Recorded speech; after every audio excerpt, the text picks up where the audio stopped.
I'm Russell Targ. I'm happy to be with you talking about my new book, The Reality of ESP, A Physicist's Proof of Psychic Ability. What's new is that the evidence for psychic ability is now so strong that one could not reasonably or statistically deny the evidence.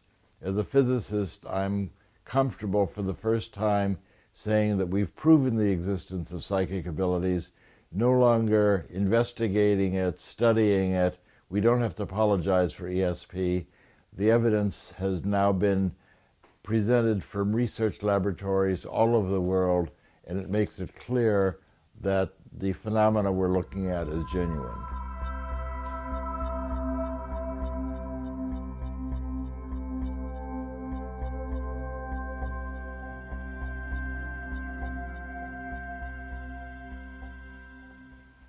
Russell, what is remote viewing, and why were NASA, the CIA, and the Defense Intelligence Agency supporting your research in the 1970s and 80s at Stanford Research Institute?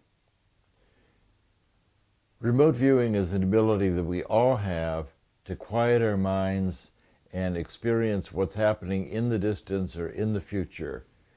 The most important thing that we've discovered, that there's no doubt about, is that it's no harder to describe events or objects in the far distance than it is to describe an object hidden in the table next door.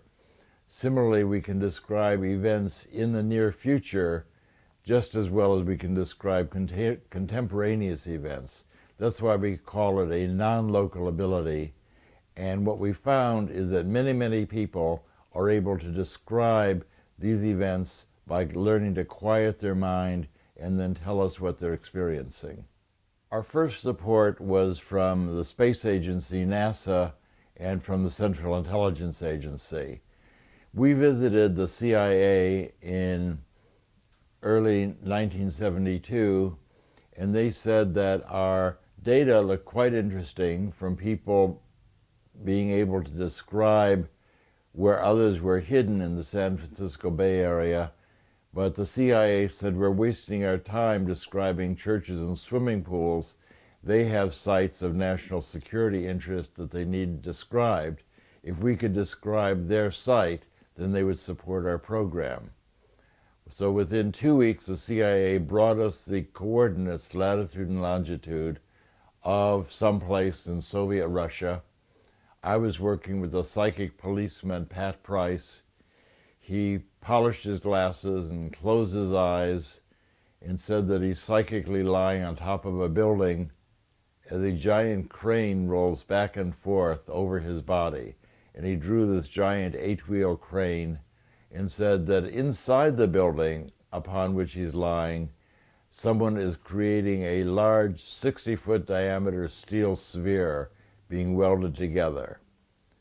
We took this data to the CIA agent in the vault beneath our building, and he could immediately confirm that there was a giant gantry crane, which he showed us from a satellite photograph. But it required 2 years until the Russians rolled the big steel sphere out of their building that the CIA could confirm that the Russians were building an atomic containment vessel for nuclear explosion, and that we were the first people in the Western world to know about that. What kind of applications did the government ask you to do? We had a variety of applications from different intelligence entities in the U.S. government. We worked for the CIA, Defense Intelligence Agency, Army Intelligence, Air Force Intelligence, and so forth.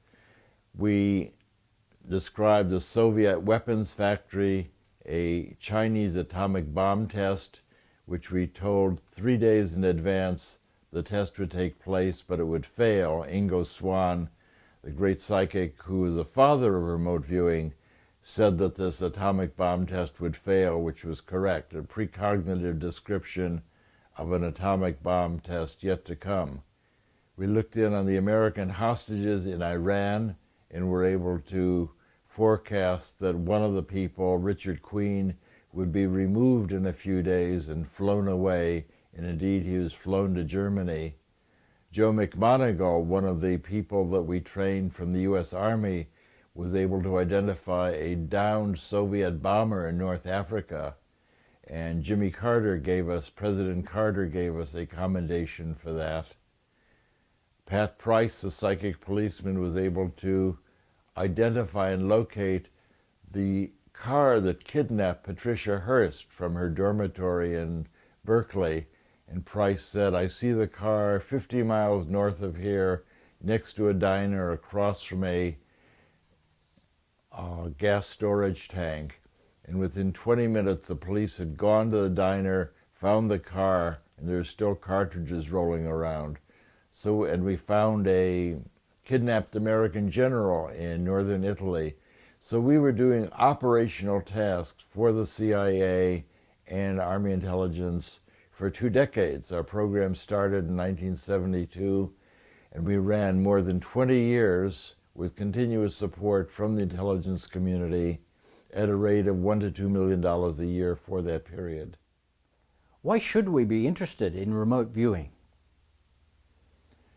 Remote viewing is of interest to people at large for a number of reasons. They can quiet their mind and find their car keys, for example, or find a parking space. Later in our program, we were able to use psychic abilities to make $100,000 forecasting silver commodities.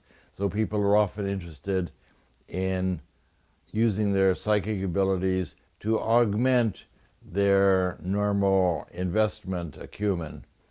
But I think that even more than finding your car keys or making money in the stock market, psychic abilities give you an insight into who you really are. So that in the morning, if you look in the mirror, it's a source of great suffering if you think that who you are is what you see in the mirror. In reality, developing your psychic abilities gives you an idea that who you are is this non-local awareness that allows you to look into the distance, look into the future, and experience your true spacious self.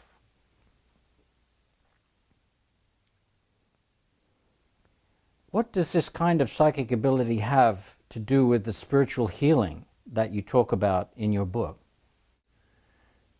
Remote viewing is really not a healing application, but what we find is that as people are able to look in on a person who's suffering or in pain, some people are able to quiet their mind and send their healing intentions to a distant person and relieve their pain or relieve their suffering. It's not like they're beaming energy, but it's a non-local connection where you can send your intentions. It's like sending a psychic get well card rather than zapping the person at the distance. And the evidence for distant healing is quite good. My daughter Elizabeth Targ did controlled experiments published by the National Institutes of Health where people would look in on half of her AIDS patients. She had 30 AIDS patients as a psychiatrist in San Francisco. She had 60 AIDS patients altogether. 30 of them received distant healing, and they had fewer opportunistic illnesses, fewer trips to the hospital, in general all-around health, as compared with the 30 controls for which no prayers were said. So the evidence, from my own experience and the recent experiment, the evidence is quite good that the thoughts of one person can ameliorate the pain and suffering of a distant person hundreds of miles away. Russell, what do you mean by non-local mind? When we talk about non-local mind, we're referring to the ability of our awareness or our consciousness to describe and experience things that are happening in the distance and in the future, where the accuracy and reliability are independent of the spatial and temporal distance. That is to say, it's no harder to describe what's going on in Soviet Siberia 6,000 miles away than it is for me to describe the piece of paper you have lying on the table a few feet away. Similarly, and really more interesting, we're able to describe what's going to happen in the near future, like changes in the silver commodity market, and we can describe that just as accurately as we can describe a contemporaneous event. And one of our most famous exploits was forecasting changes in the silver future, where we made forecasts at the rate of once a week, and each week for 9 weeks was successful, and we made $120,000 in the silver market. We were on the front page of the Wall Street Journal for that, and the BBC made a film called The Case of ESP, which is still available to be seen on Google. Have the results of your research been published in academic journals? It was important to me to publish the work because as a physicist, I didn't want my laser buddies to think that I had gone off the rail. We also published our unclassified findings in the Proceedings of the American Institute of Physics, the Institute of Electrical Engineers, and Nature magazine, and numerous other scientific journals. The work was replicated at Princeton University, University of Edinburgh, University of Amsterdam, and other worldwide sites. In your book, you say there's more evidence to support the existence of extrasensory perception than to support the claim that aspirin reduces the risk of heart attack. Could you expand on that? The effect size shows the power of an experiment, not just its probability. Remote viewing has an effect size 10 times greater than aspirin. Here's the NIH data from an article about effect size.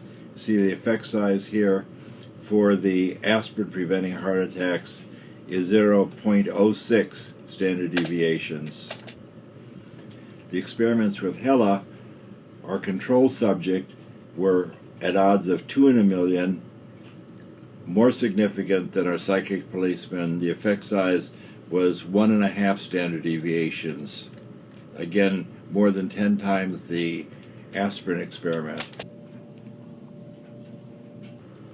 The important experiments we did with the 6 Army officers, there were 36 outdoor targets. You'd expect 6 first place matches. We got 19 first place matches. The odds are 3 in 100,000. The effects are 0.67, just 10 times greater than the aspirin. So you decide whether you think that this case is proven.